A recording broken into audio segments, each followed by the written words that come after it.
Hey everyone, it's over. New York just lost $6 billion in a single week, and the mayor is still out there filming TikToks in front of billionaires' apartments like nothing happened. But here's what nobody is connecting right now. The man who just torched Zohran Mamdani on a live earnings call isn't some hedge fund guy hiding in Miami. He's the CEO of one of the most powerful real estate empires in New York City history. He literally built this city's skyline. And what he said about Mamdani's tax the rich plan should stop every single New Yorker cold, because this isn't just a billionaire throwing a tantrum. This is the last warning before the lights go out. And by the end of this video, you are going to understand exactly what just happened, who said what $6 billion actually means for the people of this city, and why the death spiral that destroyed Detroit, that hollowed out Chicago, is now running in real time underneath the streets of Manhattan. So hit that subscribe button, because this one goes extremely deep. Let's get into it. Let's start with what actually happened, because the media is completely burying the real story here. May 2026. Steven Roth, the CEO of Vornado Realty Trust, one of New York's largest and most powerful commercial real estate companies, gets on a quarterly earnings call. And instead of just talking about numbers, he unloads.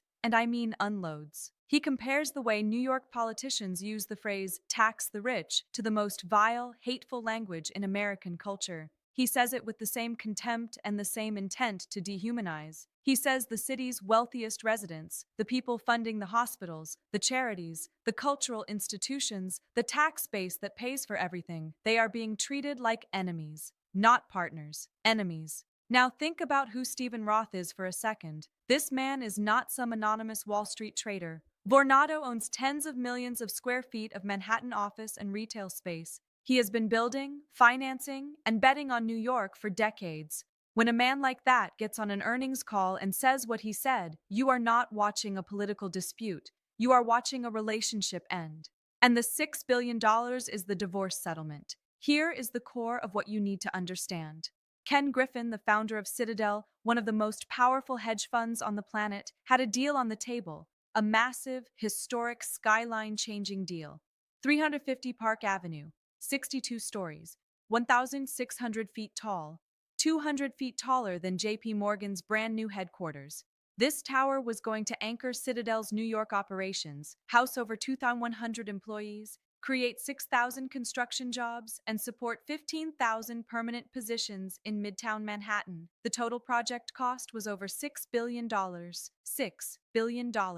Vornado was Griffin's partner in this project. The New York City Council approved it unanimously, 48-0, everybody was on board. And then Mamdani picked up his phone. Tax day, April 15th, 2026. The mayor of New York City drives to 220 Central Park South, the most expensive residential tower in American history. He stands on the sidewalk in front of Ken Griffin's $238 million penthouse. He films a 60-second video. He points at the building. He says, "Today we're taxing the rich." He names Griffin by name. He posts it. 500,000 views, 48,000 likes. He is thrilled with himself. 1 week later, Citadel sends an internal memo to every single employee. The 350 Park Avenue project, the $6 billion tower, is being put on hold. Griffin's team says clearly that the political environment in New York has made them reconsider whether to move forward.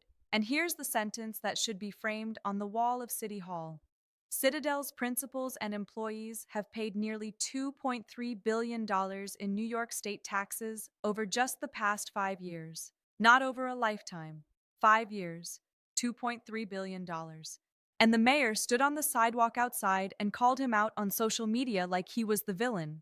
But wait, because here's where it gets really infuriating. And this is the part that nobody is talking about. The 350 Park project was not just an office building. There were entire city blocks lined up for demolition to make way for it. A 30-story building at 350 Park, a 23-story building at 40 East 52nd, a 5-story building at 39 East 51st. Demolition crews were contracted, engineering teams were assigned, and here is the part that will hit you the hardest. St. Patrick's Cathedral and St. Bartholomew's Church, two of the most iconic and beloved religious landmarks in New York City, sold $150 million in air rights to this project. That money was earmarked specifically for restoring those historic buildings, money those institutions were counting on, money that now is in jeopardy. Because a mayor filmed a 60-second video on tax day, that is the actual cost of what just happened.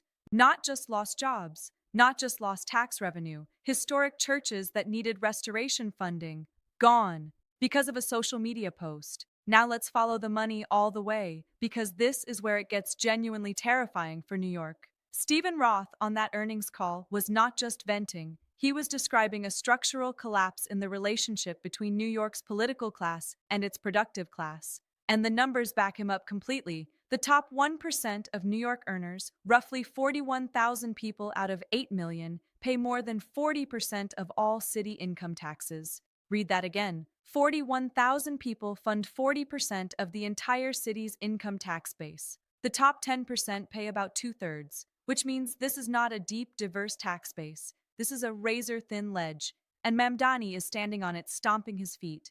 Between May 2024 and October 2025 alone, more than 5,500 high-income earners left New York City. Every single dollar of that net outflow went to states with zero income tax. More than 125,000 New Yorkers have relocated to Florida in recent years, taking roughly $14 billion in income with them. And the city lost close to 5,000 businesses last year alone. Now Mamdani's response to all of this? He called it an imagined exodus. Imagined, while Citadel was circulating a memo threatening to pull $6 billion.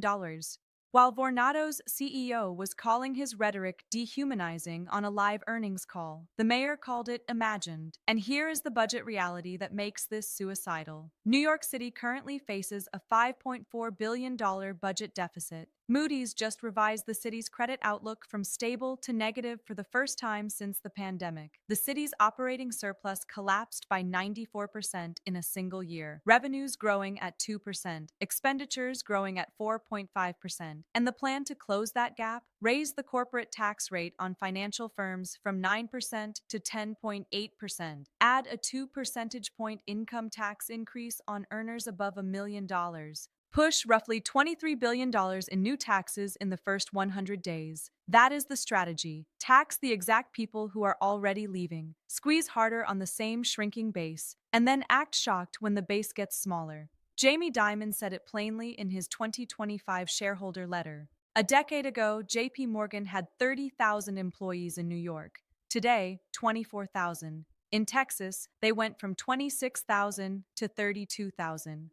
And Dimon wrote the words with complete calm, "This trend will likely continue." This is not a CEO hiding his intentions. He is telling you exactly what is happening and exactly what comes next. Now let me make this real for you, because this is not just about billionaires and hedge funds. Think about what 6,000 construction jobs actually means. Those are iron workers from Queens, steel fabricators from the Bronx, electricians from Long Island, people who had months of guaranteed work lined up. People who told their families they were set for the winter, gone, because of a 60-second video. Think about every coffee shop within 3 blocks of 350 Park Avenue, every dry cleaner that would have had 2,100 Citadel employees as regulars, every lunch spot, every bodega, every pharmacy. That foot traffic is not coming back. And when you zoom out, this is the same pattern that gutted Chicago's Magnificent Mile. The same pattern that pushed Goldman Sachs to build their second-largest global campus in Dallas instead of expanding in New York. The same pattern that has Texas now employing more people in financial services, 519,000, than New York's 507,000. For the first time in American history, Texas has more finance workers than New York. Let that sink in. The financial capital of the world just lost its own workforce crown. And instead of sounding the alarm, the mayor is filming videos on billionaires' sidewalks. Here is the bottom line. Steven Roth did not just criticize Mamdani on that earnings call, he delivered a verdict. And the verdict is this: New York under this mayor is no longer a place where the people who build it feel welcome. And when the builders leave, they don't just take their money. They take the jobs, the tax base, the construction contracts, the church restoration funds, the coffee shop customers, and the future. Ken Griffin pulled $6 billion off the table, not because he cannot afford New York. He can afford anything. He pulled it because he will not be treated like an enemy in a city his firm has paid $2.3 billion to in taxes over 5 years. And that is the lesson nobody in City Hall wants to learn. You cannot scream, tax the rich, at the people funding 40% of your budget and expect them to smile and stay. Wealth does not debate bad policy, it just leaves. And right now, it is leaving New York one $6 billion project at a time. The only question left is how many more videos it takes before the damage becomes completely permanent. I want to hear from you. Are you in New York right now? Are you watching this happen in real time? Drop it in the comments because these conversations matter more than politicians want you to think. If this video opened your eyes, hit that like button, subscribe to the channel, and hit that notification bell so you don't miss what's coming next. Stay informed, stay engaged, and never stop following the money. I'll see you in the next one.